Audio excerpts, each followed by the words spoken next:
Well, good morning, church family. It's Pastor Steve, and I just wanted to share a few of my reflections from our daily devotion. We're day 2 of Dr. Charles Stanley's Finding Peace.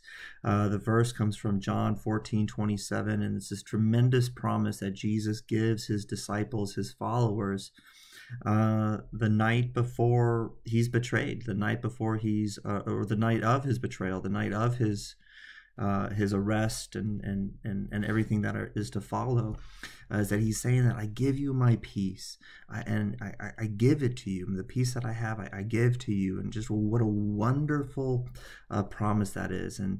And what I loved about today's devotional is those 4 truths about God's peace that Dr. Charles Stanley pointed out, that it transcends our circumstances regardless of how chaotic life is. God's peace is always there, that it surpasses understanding, that when the world looks in on our lives and says, how can you have peace in days like this? We say, it's the gift of God because he gives it to all of his followers. And then finally, it's a state of being, right? It's not dependent again on circumstances, but it's a state of our being. And I love those 4 truths, but this is one thing that I've learned and I was reminded about today as I was just reflecting on this verse and on the devotional that Dr. Charles Stanley provides, is that the more time we spend with God, the more real these truths about his peace become, right? It's one thing to read it and to acknowledge it as true, but it's another thing to depend on God's peace in times of chaos. And it's something that we have to grow in. It's like anything. It's like going to the gym. You don't, immediately begin bench pressing hundreds of pounds. You start where you're at and you build up from there, but it takes time, it takes effort, it takes determination and dedication. And so this is my encouragement to you today.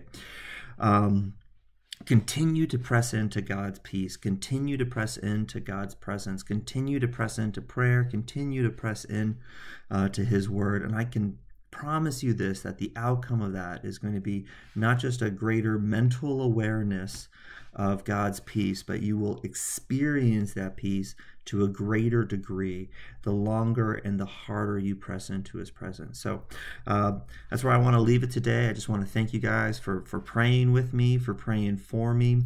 I want to remind you to keep your neighbors in your prayer. I want to encourage you once again to just really pick up a phone, call someone and encourage them. Ask how they're doing physically, emotionally, spiritually. How has this our new reality affected their relationships, and ask them their opinion, ask them for their advice. Like, how are you staying connected? How are you staying healthy? And be a little vulnerable. Like, share. It's like, today Steve, being vulnerable, I kind of woke up on the wrong side of the bed. I was a little, I don't know, just I wasn't feeling right. I wasn't feeling good. I was just mentally, spiritually not in a right place. And it's why I love these times of daily devotion and times with you, because I gotta say, just spending time in God's word and reflecting on these 4 truths about his peace, like, I'm in a much better space right now, mentally, emotionally, physically, spiritually.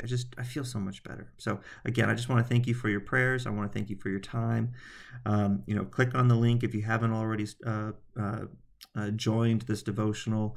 You can leave comments on the My Bible page. You can leave comments on you can leave comments anywhere, but just let's get together on this. Love you guys. Take care.